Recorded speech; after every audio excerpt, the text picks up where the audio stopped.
Okey. So sekarang ni kita pergi kepada ciri-ciri usahawan yang berjaya.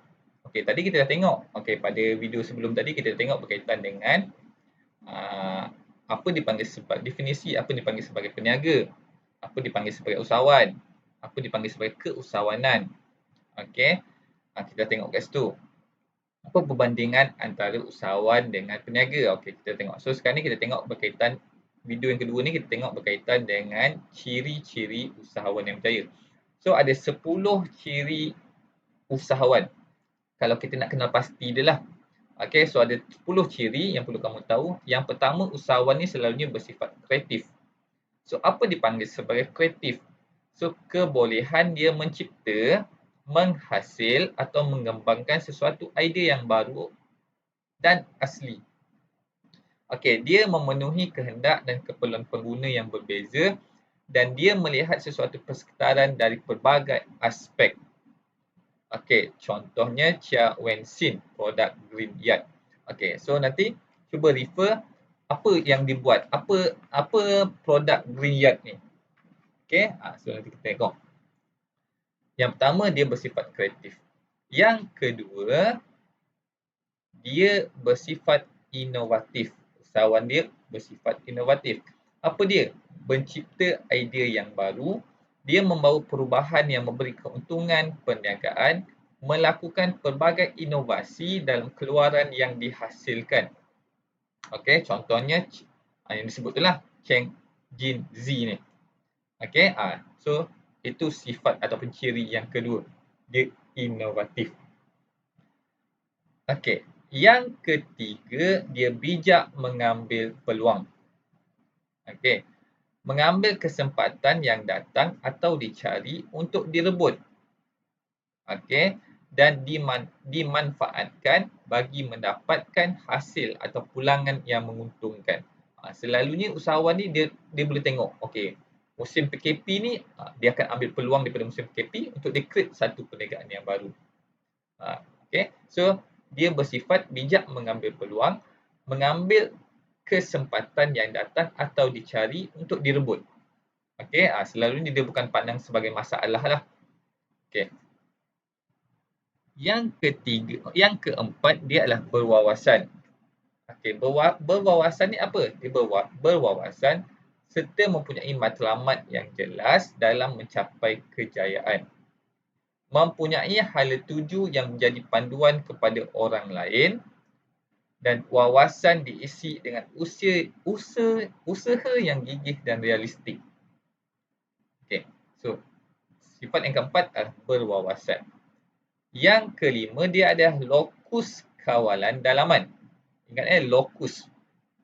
Lokus ni apa? Dia mempunyai keyakinan untuk mengawal sebahagian masa depan melalui usahanya sendiri.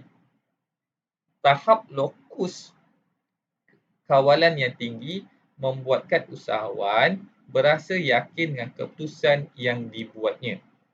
Okey, dia tidak mudah dipengaruhi oleh faktor luaran seperti kabar angin ataupun berita yang tidak sahih. Okey, so itu yang kelima, lokus kawalan dalaman. Yang keenam, kebolehan membuat keputusan. Okey, dia dapat mengambil kira semua faktor dalaman dan luaran serta mengambil kira kesemua pihak yang berkepentingan dalam membuat sebarang keputusan. Okey, kebolehan membuat keputusan. Yang ketujuh, tidak mudah putus asa. Bermaksud usahawan cekal menghadapi pelbagai halangan dan cabaran. Okey, usahawan yang berjaya dia tidak mudah putus asa apabila mengalami kegagalan. Dia tetap berusaha berulang kali untuk mengatasi cabaran ataupun halangan yang terdahulu bagi mencapai matlamat dia. Okey. Apabila kegagalan berlaku, dia terus mencuba kerana setiap kegagalan akan memberi pengajaran yang sangat berguna. Maksudnya dia tak mudah putus asa. Gagal yang kali pertama, dia cuba bangun. Gagal kali kedua, dia cuba bangun. Dan setiap kali dia bangun tu, dia cuba lakukan perubahan untuk dia menjadi lebih berjaya. Okay. Yang ke-8, berani mengambil risiko. Berani mengambil risiko setiap tindakan yang diambil untuk memajukan perniagaan. Okey, menghadapi keadaan ketidakpastian pada masa hadapan dengan keyakinan yang tinggi. Dia selalunya, usahawan ni dia berani mengambil risiko dan dia berpandangan jauh. Okey, itu sebab tadi usahawan tadi mementingkan keuntungan pada masa jangka panjang, masa hadapan. Okey. Yang ke-9, ciri usahawan adalah keupayaan memimpin.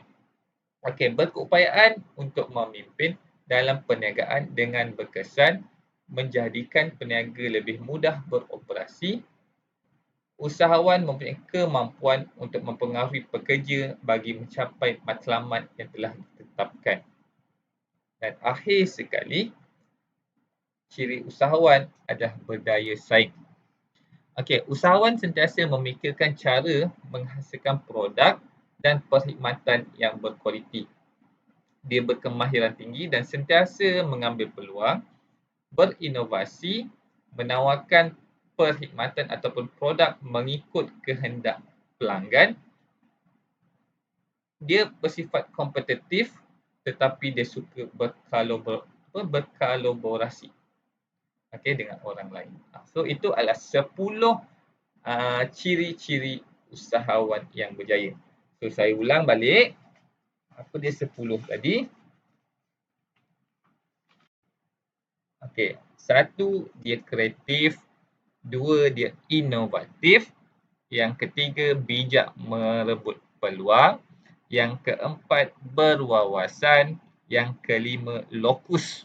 Okey, lokus kawalan dalaman, yang keenam kebolehan membuat keputusan, yang ketujuh tidak mudah putus asa, yang ke-8 berani mengambil risiko, yang ke-9 keupayaan memimpin, dan akhir sekali yang ke-10 dia adalah berdaya saing. Okey.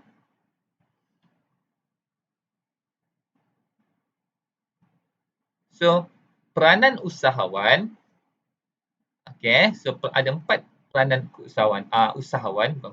usahawan. Yang pertama adalah mewujudkan peluang pekerjaan. Yang kedua, dia memenuhi kehendak dengan keperluan masyarakat. Okey, yang ketiga, dia menyumbang kepada pembangunan ekonomi. Okey, macam mana dia menyumbang kepada pembangunan ekonomi ni? Dia meningkatkan pendapatan negara, dia mengurangkan kebergantungan kepada barang luar, import dan sebagainya. Dan yang keempat, dia meningkatkan taraf hidup. Okay, macam mana dia dapat meningkatkan taraf hidup? Dia mewujudkan peluang pekerjaan kepada diri dia dan keluarga. Dia meningkatkan status sosial. Okay, dan dia buat penemuan dengan ciptaan yang baru. So, itu dipanggil, itu peranan usahawan. So, peranan dia ada 4 tadilah seperti yang saya dah terangkan. Okay, so usahawan ni, di sebalik usahawan, di belakang usahawan, ada beberapa agensi-agensi yang akan cuba membantu pembangunan usahawan tersebut. Okey, yang pertama, kita ada latihan keusahawanan dan pengurusan perniagaan. Okey, so apa fungsi yang kamu nampak ni? Apa fungsi Institut Keusahawanan Negara, Majlis Amanah Rakyat, MARA, apa fungsi Pusat Pembangunan Usahawan Malaysia, dan sebagainya. So fungsi dia ni adalah untuk memberi khidmat latihan asas keusahawanan khusus peningkatan kemahiran pengurusan dan perniagaan seperti pemasaran, keuangan dan kendalian perniagaan kecil dan sederhana. Okey, so ini agensi-agensi di bawah latihan keusahawanan dan pengurusan perniagaan. Okey. Untuk pembiayaan, kita ada beberapa agensi seperti BPIMP, koperasi, kita ada Perbanan dan Usahawan Malaysia, Berhad. So fungsi agensi ni adalah untuk memberi kemudahan pinjaman kewangan untuk memulakan atau memajukan perniagaan yang sedia ada.